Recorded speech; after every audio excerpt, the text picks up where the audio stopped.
माननीय सांसद श्री सुब्रत पाठक जी, भारतीय जनता पार्टी के क्षेत्रीय अध्यक्ष श्री प्रकाश पाल जी,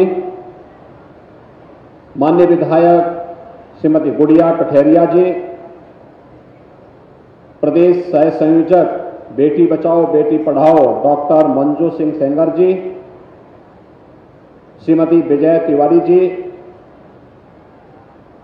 क्षेत्रीय अध्यक्ष महिला मोर्चा श्रीमती उर्मिला दीक्षित जी, जिलाध्यक्ष भुवन प्रकाश गुप्ता जी, प्रमोद अग्रहरी जी और भारी संख्या में जनपद औरैया के गांव-गांव से आए हुए सभी उपस्थित बहनें, आज शरद पूर्णिमा का पावन दिवस है। आदि महाकाव्य रामायण के रचनाकार त्रिकालदर्शी ऋषि वाल्मीकि जी की भी पावन जयंती है। इस अवसर पर मैं आप सभी का हृदय से अभिनंदन करता हूं, स्वागत करता हूं। मैं सोच रहा था कि 10 बजे ही और जनपद औरैया में नारी शक्ति वंदन अधिनियम के समर्थन में सम्मेलन किया गया है। इतनी सुबह सुबह जनपद औरैया की बहनें कैसे एकत्र होंगी, लेकिन जब मैं यहां आकर के देखा हूं आप सबकी उपस्थिति और इस पूरे भरे हुए पंडाल को देख करके अब मेरी समझ में आया कि वास्तव में हमारे पूर्वजों ने नारी को शक्ति के प्रतीक के रूप में क्यों रखा। अपने कार्य को समय से पूरा करना और पूरी प्रतिबद्धता के साथ जिम्मेदारियों का निर्वहन करते हुए भी सामाजिक दायित्वों का निर्वहन करना अगर किसी को सीखना है तो नारी शक्ति से सीखे। आज आपका एक कार्यक्रम स्वयं इसका एक उदाहरण है। आप सबका मैं इसके लिए हृदय से अभिनंदन करता हूं, आपका स्वागत करता हूं। हम सब आज यहां पर एकत्र हुए हैं देश के यशस्वी प्रधानमंत्री श्री नरेंद्र मोदी जी के प्रति आभार व्यक्त करने के लिए, जिन्होंने जो कहा सो करके दिखाया। देश के अंदर 100 वर्ष के बाद नई संसद बनी, नया संसद भवन बना और नया संसद भवन का पहला सत्र किस कार्य के लिए होना है इसको तय करने के लिए जब सदन बुलाया गया, किसी को पता नहीं था क्या होने वाला है, तो प्रधानमंत्री जी ने आधी आबादी को सम्मान देने के लिए नारी शक्ति वंदन अधिनियम को संसद से पारित करवा करके मातृशक्ति के सशक्तिकरण और सम्मान को स्वर्णाक्षरों में फिर से आने वाली पीढ़ी के लिए एक नई प्रेरणा के रूप में प्रस्तुत कर दिया है। हम सब जानते हैं कोई समाज तब तक स्वावलंबी और सशक्त नहीं हो सकता जब तक कि उस समाज में आधी आबादी सुरक्षित और सम्मान के साथ जीवन यापन न कर रही हो। और इसी को ध्यान में रख करके प्रधानमंत्री जी ने इस अधिनियम को पूरी प्राथमिकता के अंदर पहली जो नई संसद बनी है, नई संसद का पहला सत्र देश की मातृशक्ति को समर्पित करते हुए उनको विधानसभा और संसद के यानी लोकसभा में 1/3 सीटों पर वे स्वयं उनके लिए सीटें रिजर्व हो और उनसे वे चुनकर के आए और देश के अंदर सरकार बनाने में, प्रदेशों के अंदर सरकार बनाने में अपनी भूमिका का निर्वहन कर सके। विकास की प्रक्रिया को प्रतिबद्धता के साथ आगे बढ़ाने में योगदान दे सके। इसके लिए आप सबको सम्मान देने के लिए ही प्रधानमंत्री जी ने इस अधिनियम को पारित करवाया है। वास्तव में भारत प्राचीन काल से ही नारी शक्ति के प्रति श्रद्धा और सम्मान का भाव रखता रहा है। याद करिए, देश की आजादी की लड़ाई के बाद जब 1947 में देश आजाद हुआ, 1952 में पहला आम चुनाव होना था। देश के अंदर मताधिकार का प्रयोग करने की स्वतंत्रता किन किन लोगों को होनी चाहिए।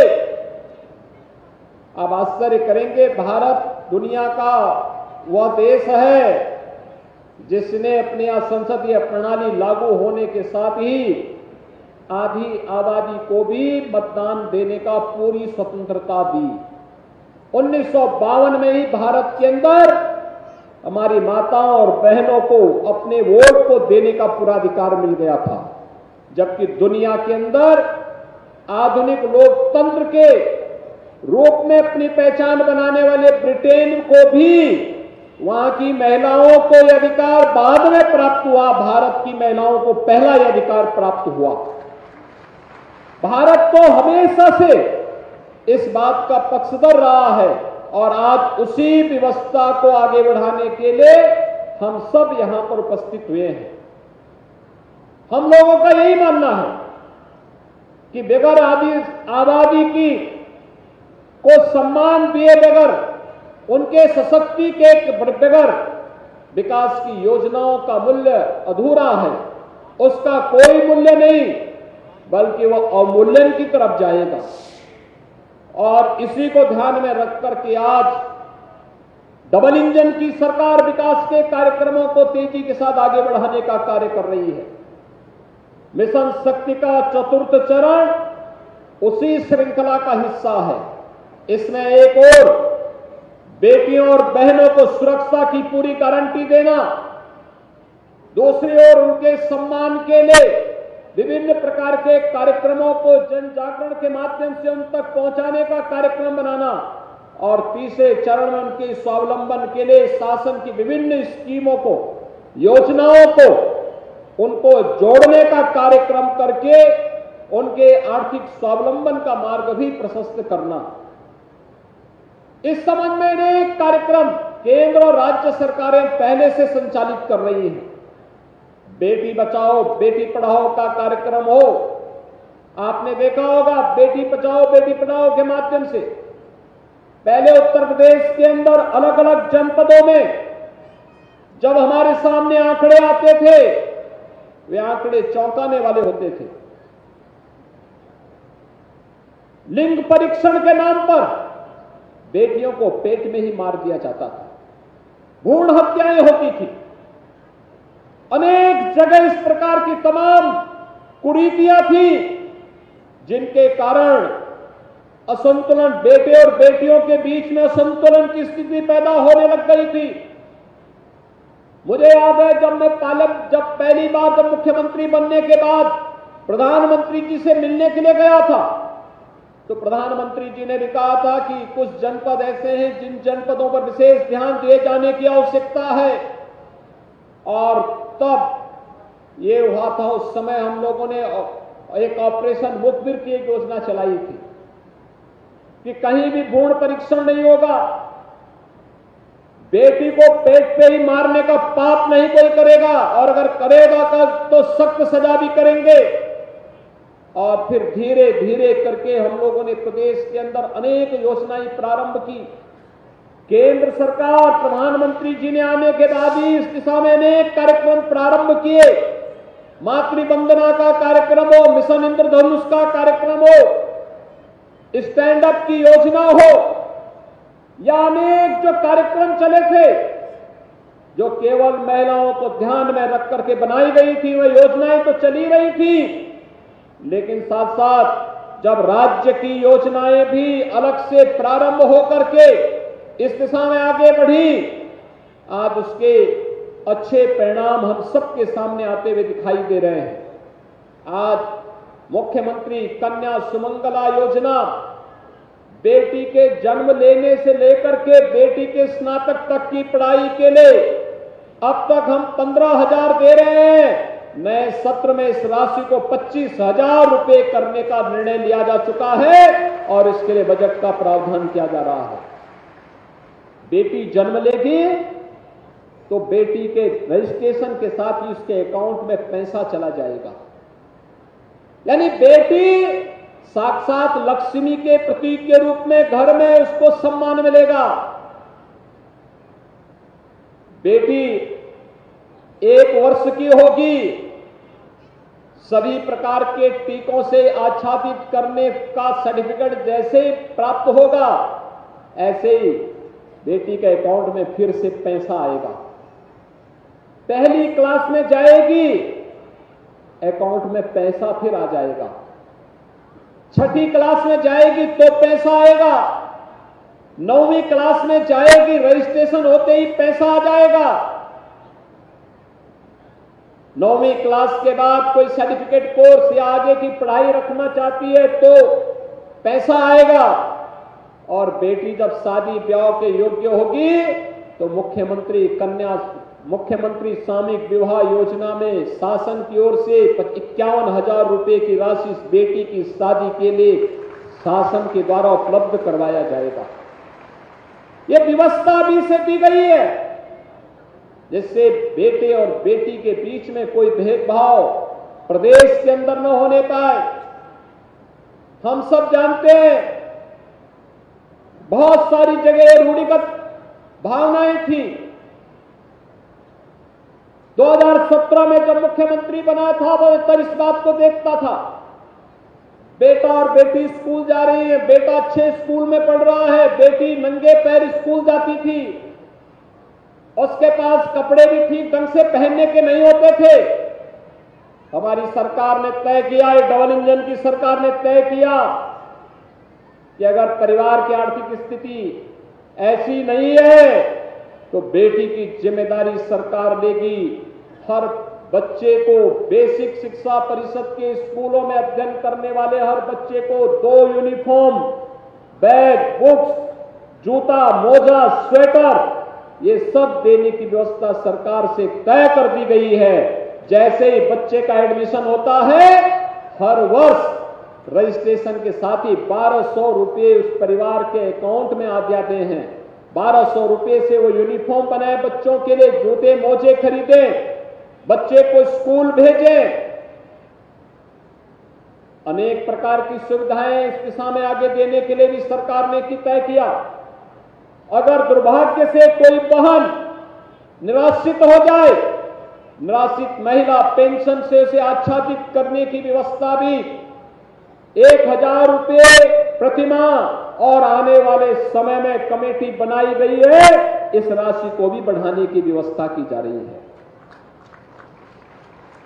भाइयों बहनों, आपने देखा होगा जो ये लोग जातिवाद के नाम पर परिवारवाद को बढ़ावा देते थे, जिन लोगों ने विकास के कार्यों में बैरियर बन करके आम जनमानस को विकास के कार्यों से वंचित रखा, उन सभी को दरकिनार करते हुए आज बिना भेदभाव के विकास की योजनाओं का लाभ जहां प्रत्येक जनपद को प्राप्त हो रहा है।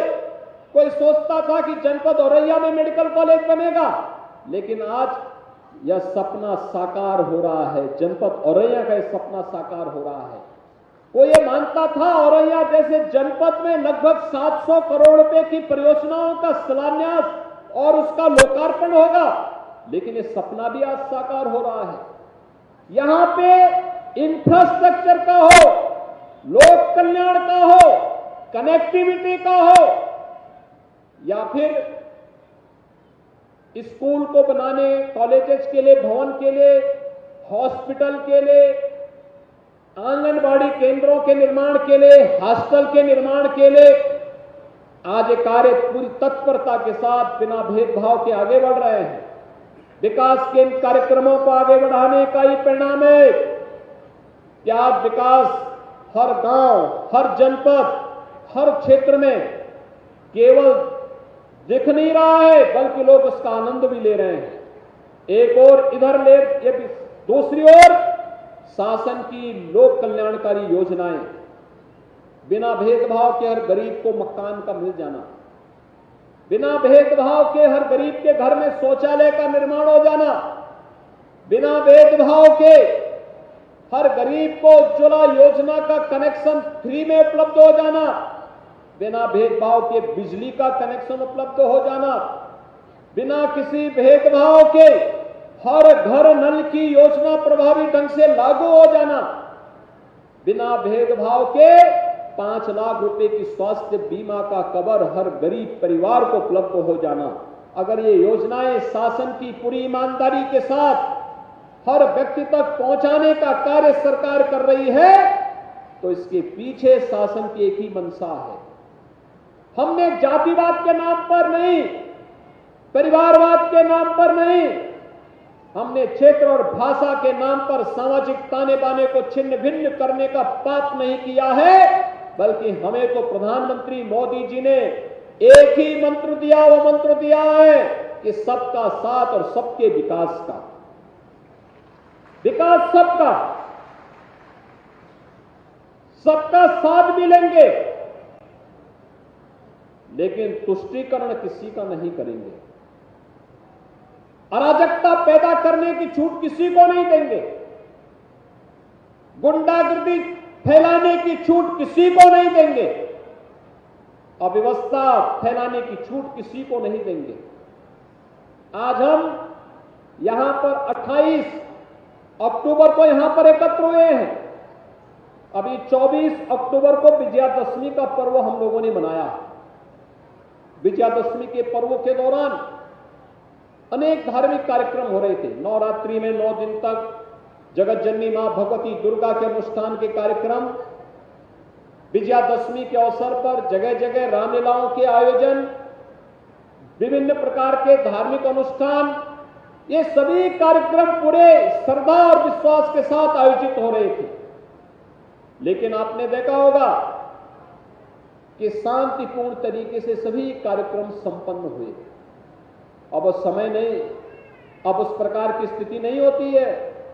जब पर्व और त्योहार आते थे, लोगों को आशंकाएं होने लगती थी, पता नहीं कहां कर्फ्यू लग जाए। लोग भयभीत होते थे कि पर्व और त्योहार में कहां उपद्रव हो जाए, कहां पे गुंडागर्दी हो जाए, कहां पे दंगा करने वाले लोग दंगा करके अव्यवस्था और अराजकता का वातावरण पैदा कर दे। पर्व और त्योहार उत्साह और उमंग का नहीं, 2017 के पहले पर्व और त्योहार प्रदेश के अंदर आशंकाओं को लेकर के आता था, भय और दहशत का प्रतीक बन जाता था। लेकिन पिछले 6.5 वर्ष के अंदर आपने देखे होंगे पर्व और त्योहार शांतिपूर्ण तरीके से मनाए जा रहे हैं। उत्साह और उमंग की कमी नहीं। 50,000 से अधिक जगत जननी मां भगवती की मूर्तियां जगह जगह जनपदों में बिठाई गई थी, जहां पूजा कर रहे थे लोग। लेकिन एक भी जगह कोई अव्यवस्था पैदा करने का दुस्साहस नहीं कर पा सकता था। सभी कार्यक्रम सफलतापूर्वक संपन्न हुए, व्यवस्थित रूप से संपन्न हुए। ये चीजें दिखाती हैं लोग शांतिपूर्ण तरीके से रहना चाहते हैं। कुछ चंद मुट्ठी भर लोग जो अव्यवस्था पैदा करते थे, सरकार ने सख्ती से उनसे जब निपटना प्रारंभ किया, आज वे भी रास्ते पर आने का प्रयास कर रहे हैं, और जो रास्ते पर नहीं आना चाहते हैं उनके लिए दूसरे तरीके भी अपनाए जा रहे हैं। और इसीलिए आज मैं आप सबको आश्वस्त करने के लिए यहां पर आया हूं कि हम सब को आभारी होना चाहिए प्रधानमंत्री मोदी जी के, जिनके प्रयास से आज आधी आबादी के सशक्तिकरण के लिए, उनके सम्मान के लिए डबल इंजन की सरकार तो कार्य कर रही है, लेकिन अनेक प्रकार के प्रयास हो रहे हैं। इन प्रयासों की श्रृंखला है। एक तरफ नौकरी में, एक तरफ संसद और विधानसभा में 33% आरक्षण की व्यवस्था बहनों के लिए, वहां पर विधायक और सांसद बनने के लिए सुनिश्चित कर दिया गया है। वहीं सरकारी नौकरियों में भी उन्हें सम्मान के साथ आगे बढ़ने का एक अवसर प्राप्त हो रहा है। आपने देखा होगा उत्तर प्रदेश पुलिस में 2017 के पहले ये व्यवस्था नहीं थी। हम लोगों ने 2017 में आने के बाद पहला कार्य किया कि अनिवार्य रूप से उत्तर प्रदेश पुलिस में 1947 से लेकर के 2017 तक इन 70 वर्षों में जो महिला पुलिस कार्मिकों की संख्या थी वह मात्र 10,000 थी और आज वह संख्या है 40,000। आप याद करिए कि 4 गुना अधिक हम लोगों ने वह संख्या बढ़ाई है। अधिक से अधिक लोगों को हम लोगों ने पुलिस में भर्ती का अवसर दिया और पुलिस में भर्ती ही नहीं बल्कि जीवन के जिस भी क्षेत्र में वे जाना चाहती हैं, स्नातक तक की शिक्षा फ्री, स्पोर्ट्स के क्षेत्र में आगे आना चाहती है। आपने देखा होगा भी पालू चौधरी ने एशियन गेम्स में गोल्ड मेडल जीता। प्रदेश सरकार ने घोषणा की है गोल्ड मेडल जीतने वाले को 3 करोड़ रुपए की राशि हम राज्य सरकार की ओर से देने जा रहे हैं और 3 करोड़ रुपए के साथ साथ डिप्टी एसपी का पद भी उनके लिए इंतजार कर रहा है। सीधे सरकारी नौकरी में उन्हें सम्मान देने का प्रयास किया जा रहा है। भाइयों बहनों, सरकार की नीयत साफ होती है, समाज के विश्वास को वह अर्जित करके आगे बढ़ता है। व्यापक जन विश्वास की प्रतीक जब सरकारें बनती हैं तो योजनाओं का लाभ प्रभावी ढंग से प्राप्त होता है प्रत्येक तबके को और आधी आबादी भी उसका लाभ लेती है। आज उत्तर प्रदेश सरकार की विभिन्न सेवाओं में, सरकारी सेवाओं में 1.5 लाख से अधिक बेटियों को सरकारी नौकरी प्रदेश के अंदर मिली है और इसके अलावा विभिन्न अन्य जो कार्यक्रम चल रहे हैं सरकार के, बीसी सखी में 56,000 बहनों को सीधे सीधे बैंकिंग कॉरेस्पॉन्डेंट सखी के साथ जुड़ने का अवसर प्राप्त हुआ है। लाखों बहनों को आज प्रदेश के अंदर महिला स्वयंसेवी समूह के माध्यम से कार्य करने का अवसर प्राप्त हुआ है। लगातार वे अपनी प्रतिभा का लाभ दे रही हैं। बगल में झांसी में ही बलेनी मिल्क प्रोड्यूसर के माध्यम से बुंदेलखंड की 40,000 से अधिक बहनें कैसे महिला स्वावलंबन का आधार बन सकती हैं उसका एक आदर्श प्रस्तुत कर रहे हैं, जिनका प्रति वर्ष का जो वार्षिक टर्नओवर है वह 150 करोड़ का है और जिसमें से 15 से 16 करोड़ का नेट प्रॉफिट बहनें वहां पर उपलब्ध कर रही है। यानी आज हर एक क्षेत्र में उनके लिए स्थान है, आगे बढ़ने के अवसर हैं और इस आगे बढ़ने के कार्यक्रम की श्रृंखला में नारी शक्ति वंदन अधिनियम का एक कार्यक्रम, प्रधानमंत्री जी के प्रति आभार व्यक्त करने का एक कार्यक्रम है, उनके प्रति कृतज्ञता ज्ञापित करने का कार्यक्रम है, जिसके बारे में लोग केवल चुनाव में नारा लगा करके घोषणाएं करते थे, उसको प्रभावी ढंग से लागू करने के लिए उन्होंने पूरी कार्य योजना बना करके संसद से अधिनियम पारित करवा करके उसको एक कानून बना करके आज देश की सभी बहनों को सम्मान देने का कार्य किया है। आधी आबादी को सम्मान के साथ आगे बढ़ने के लिए उन्होंने एक नया प्लेटफॉर्म उपलब्ध करवा दिया है। आज के इस अवसर पर प्रधानमंत्री जी के प्रति जहां मैं आभार व्यक्त करता हूं, आप सभी बहनों की ओर से आभार और कृतज्ञता ज्ञापित करता हूं, वहीं साथ ही साथ मैं औरैया जनपद के सभी वासियों को आप सभी बहनों के माध्यम से बधाई भी देता हूं जो 688 करोड़ रुपए की परियोजनाओं का लोकार्पण और शिलान्यास का कार्यक्रम आज यहां पे संपन्न हुआ है। हम सब जान रहे हैं विकास आज की आवश्यकता है, ये समयबद्ध तरीके से आगे बढ़ता है तो इसका लाभ बिना भेदभाव के समाज के प्रत्येक तबके के लोग लेते हैं। आज अनेक कार्यक्रम सरकार के स्तर पर चल रहे हैं। कनेक्टिविटी के लिए सड़क की बेहतरीन कनेक्टिविटी हो, सड़कों के चौड़ीकरण के लिए अभी यहां मुझे श्रीमती गीता साक्य जी ने भी सड़कों के कुछ प्रस्ताव उपलब्ध करवाए हैं, जिनमें 2 लेन को 4 लेन बनाने के लिए आप अनुमान करिए पहले सिंगल लेन की सड़क भी नहीं मिलती थी, आज हम 4-4 लेन की सड़कों को बनाने के कार्यक्रम को आगे लेकर के चल रहे हैं।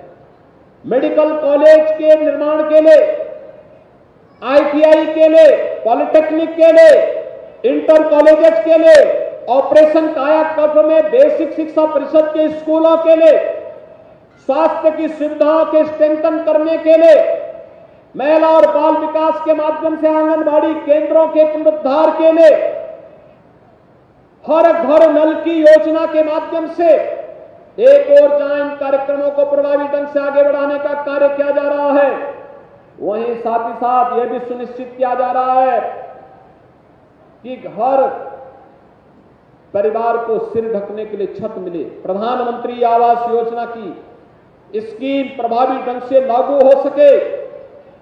प्रदेश में 55 लाख ऐसे परिवारों को जहां हम लोगों ने अब तक एक एक आवास उपलब्ध करवाया है, 55 लाख की संख्या, अनुमान करिए बहुत सारे राज्यों की आबादी 55 लाख नहीं, हमारे यहां 55 लाख परिवारों को एक एक आवास उपलब्ध हो गया। आप सोचिए, जहां पे गरीब रह रहा है उस गरीब का मालिकाना अधिकार उस जमीन पर उसको देने की कार्रवाई हो रही है। ऐसी लगभग 75 लाख घरौनी अब तक प्रदेश में महिलाओं के नाम पे उपलब्ध करवाई जा चुकी है और यह दिसंबर तक 1.25 करोड़ परिवारों को घरौनी वितरण के कार्यक्रम के साथ हम जोड़ने जा रहे हैं। यानी सरकार की योजनाएं 15 करोड़ परिवार ऐसे हैं जिन परिवारों को पूरे कोरोना कालखंड में अभी भी फ्री में राशन की सुविधा उपलब्ध करवाने का कार्य करते हुए सरकार संकट की साथी है, इस एक संकल्प के साथ आपके साथ जुड़ी हुई है। ये सभी कार्यक्रम इसलिए हो पा रहे हैं क्योंकि आपने योग्य प्रतिनिधि हमें उपलब्ध करवाए। सांसद, विधायक, जिला पंचायत अध्यक्ष, अन्य महत्वपूर्ण दायित्वों का निर्वहन करने वाले पदाधिकारी, ये सभी लोग मिलकर के जब शासन तक अपनी योजनाएं पहुंचाते हैं तो शासन से योजनाएं फिर जनपद तक पहुंचती हैं। जनपद में प्रशासन और जनप्रतिनिधि मिलकर के जब उनका प्रभावी क्रियान्वयन करते हैं, आम जनमानस तक वे पहुंचती है और आम जनमानस तक जब पहुंचती है उसका लाभ प्रभावी ढंग से प्रत्येक तबके तक बिना भेदभाव के प्राप्त होती हुई दिखाई देती है। ये 688 करोड़ रुपए की ये परियोजनाएं आज उसी श्रृंखला का हिस्सा है जो जनप्रतिनिधियों ने प्रयास किए, आज यहां पे लागू हो चुके हैं या लागू होने जा रहे हैं। मैं इसके लिए पूरे औरैया वासियों को हृदय से बधाई देता हूं, अपनी शुभकामनाएं देता हूं और विश्वास व्यक्त करता हूं जिस उत्साह के साथ आप सभी बहनें इतने समय के पूर्व यहां पर उपस्थित होकर के इस कार्यक्रम को सफल बनाई है। आने वाले समय में शासन की विभिन्न प्रकार की योजनाओं का लाभ जनपद को इसी प्रकार से प्राप्त हो, इसके लिए और आने वाले पर्व और त्योहारों के लिए दीपावली का पावन पर्व आने वाला है। दीपावली इस वर्ष की एक बहुत हम सब के लिए शुभ दीपावली होगी, क्योंकि दीपावली के दिन से हम लोग प्रदेश में हर घर में, हर देवस्थल में दीपोत्सव के कार्यक्रम के साथ जुड़ेंगे और एक कार्यक्रम हमारा तब तक लगातार चलना चाहिए जब तक अयोध्या में प्रभु श्री राम अपने स्वयं के भव्य मंदिर में विराजमान न जाएं। आप याद करिए, दीपावली का आयोजन तो हम इसीलिए मनाते हैं। 14 वर्ष के वनवास के बाद रावण पर विजय प्राप्त करने के उपरांत प्रभु श्री राम जब अयोध्या आगमन उनका होता है तो पूरे भारतवर्ष ने दीपावली के साथ इस आयोजन को स्वागत के साथ जोड़ा था। दीपों को प्रज्वलन करके प्रभु का आगमन की खुशी मनाई थी और दीपावली का यह आयोजन 500 वर्षों के बाद फिर से पूरे भारतवर्ष में आ रहा है। अयोध्या में भगवान राम का भव्य मंदिर का निर्माण कार्य चल रहा है और हम लोग तब व्यवस्था करने जा रहे हैं कि 22 जनवरी को जैसे ही प्रधानमंत्री जी के कर कमलों से कार्यक्रम संपन्न होगा, अगले दिन से जनपदों से भी हम लोग राम भक्तों को अयोध्या में ले जाकर के दर्शन के कार्यक्रम को आगे बढ़ाने जा रहे हैं। और इसके लिए मैं औरैया वासियों से भी कहूंगा अभी से तैयारी करिए प्रभु के स्वागत के लिए। आपके घरों में, आपके गांवों में, आपके देव मंदिरों में भी प्रभु का वास इसी प्रकार से हो करके हम सब के ऊपर आशीर्वाद बरसाता रहे, इस विश्वास के साथ आप सबको दीपावली की हार्दिक बधाई और मंगलमय शुभकामनाएं अभी से मैं आप सबके प्रति व्यक्त करते हुए अपनी वाणी को विराम देता हूं। धन्यवाद। जय हिंद, जय जय श्री राम। बहुत बहुत धन्यवाद। और आइए हमारे यशस्वी माननीय सबका अभिवादन किया और उनके अभिवादन के लिए हमारे जिला। आगे बढ़ते हैं और खबर बागपत से है, जहां मारपीट के दौरान सड़क पर बुजुर्ग की मौत हुई है। मौत का वीडियो भी सोशल मीडिया पर वायरल हुआ है। परिजनों ने मारपीट कर हत्या का आरोप लगाया है। खेत से मिट्टी उठाने को लेकर विवाद हुआ था। तहरीर पर पुलिस मामले की जांच